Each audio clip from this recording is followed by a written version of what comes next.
안녕하세요. 국민권익위원회 디지털 소통팀장 김미숙입니다. 지난 19일은 대동강물이 풀린다는 우수였는데요. 우수에는 어느 땅에서 새싹이 트이고 따뜻한 바람이 분다고 합니다. 추위를 녹이는 따뜻한 바람처럼 지난 2주간 반부패 청렴정책과 국민의 권익구제를 위해 열심히 뛴 국민권익위원회의 훈훈한 소식 바로 전해드릴게요. 권익 이슈다 첫 번째 이슈 픽입니다. 국민권익위원회의 2023년도 업무계획 발표입니다. 지난 2월 3일 국민권익위원회가 2023년도 업무계획을 발표했습니다. 국민권익위원회 2023년도 업무계획의 핵심은 국민권익이 보호되는 청렴한 대한민국입니다.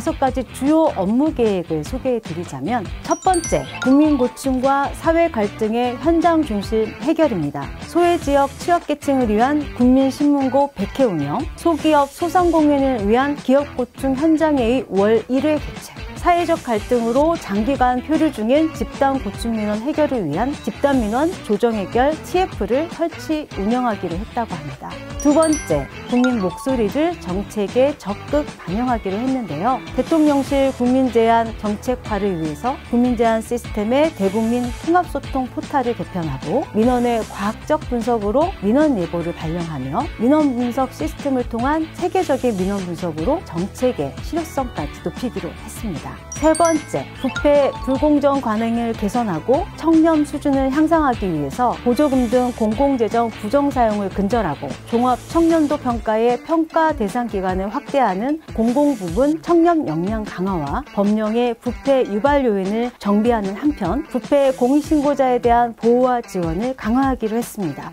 네 번째, 청년이 체감하는 공정사회 기반 구축입니다. 공공기관 채용비리 근절 대책을 추진하고 국가 자격시험 제도와 운영과정의 공정성을 높이기로 했습니다. 다섯 번째, 행정심판 체계의 국민편의 중심 개편입니다. 원스톱 행정심판 서비스 구현을 위해 행정심판법을 개정하고 행정심판 접근성을 개선해 권리구제 기회가 확대될 수 있도록 행정심판 국선대리인 선임과 행정심판 청구서 자동완성 서비스 제공기간도 확대하기로 했습니다.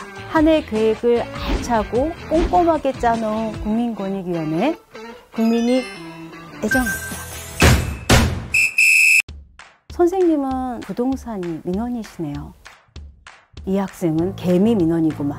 권익 이슈다 두 번째, 2022년도 민원 빅데이터 분석 결과와 앞으로의 민원 분석 개선 방향의 발표입니다. 여기서 잠깐 민원 분석 시스템이란 국민신문고와 지방자치단체 민원창구 등에 접수된 민원 빅데이터를 종합적으로 수집 분석하기 위한 범정부 민원 분석 시스템인데요. 민원정보 분석 시스템을 통해 2022년에 접수된 민원을 분석해보니 10대는 개인 학교, 20대는 병역, 30, 40대는 교통과 학교, 50대 이상은 부동산 관련 민원을 가장 많이 제기한 것으로 확인되었습니다. 가장 많이 접수된 민원은 불법 주정차였고 교통법규 위반 신고, 교통 및 주거환경 개선 관련 민원이 그 뒤를 이었습니다. 국민권익위원회는 민원 분석을 바탕으로 제도 개선은 물론 민원 예보를 통해 국민 불편을 사전에 예방하고 있습니다. 국민권익위원회는 2023년도에 민원 분석 개선 방향도 함께 발표했는데요. 공공기관뿐만 아니라 민간기관, 학계 등과 협력체계를 구축하는 한편 민원 빅데이터에 대한 사회 경제적 이용 가치를 확대하고 국민의 민원 빅데이터 접근성 확대와 직접 참여를 위한 민원 빅데이터 분석 활용 공모전도 개최하기로 했습니다.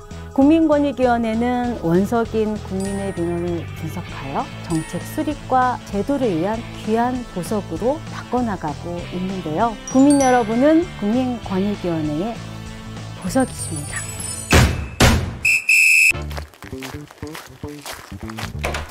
충성! 잠시 검문이 있겠습니다. 권익 이슈다 세 번째, 강원도와 성주대교 관련 집단민원 해결 소식입니다. 강원도 철원군 근남면 마연리 주민들은 지난 60여 년간 군이 운영하는 민통초소의 출입 통제로 마을을 드나들면서 불편을 겪어야 했는데요. 주민 500여 명이 국민권익위원회에 집단민원을 제출했습니다. 고충해결사 국민권익위원회는 마을 주민, 관계기관과 수차례 회의를 통해 중재안을 마련했습니다. 철원군은 약 10km의 안전 안전 울타리와 고성능 카메라 등 초소 대체 시설이 완료되는 대로 민통 초소를 이전하기로 했습니다. 60여 년간 그 누구도 풀지 못했던 민원 국민권익위원회가 아주 시원하게 해결했습니다.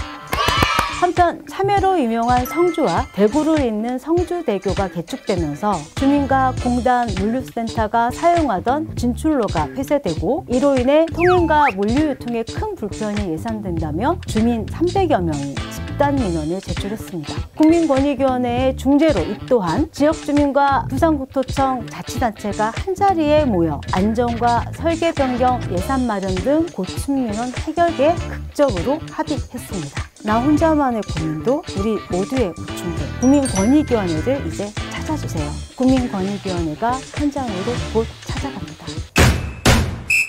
오는 2월 27일은 국민권익의 날 행사가 있는 날입니다. 지난 한 해 동안 국민의 권익보호와 청렴한 대한민국을 만들기 위해 애써주신 여러분들을 격려하고 청렴과 국민의 권익보호를 위해 우리 스스로의 각오와 다짐을 다 함께 다지는 시간입니다. 국민권익의 날 행사는 권익비전으로 생중계될 예정이고 청년 판소리 등 다양한 프로그램도 준비되어 있으니까요. 많은 관심과 참여 부탁드립니다. 국민권익위원회의 더 많은 이슈와 알찬 정보를 보시려면 국민권익위원회 페이스북, 트위터, 블로그 또는 누리집을 꼭 방문해주세요. 지금까지 국민권익위원회 디지털 소통팀장 김미숙이었습니다. 감사합니다.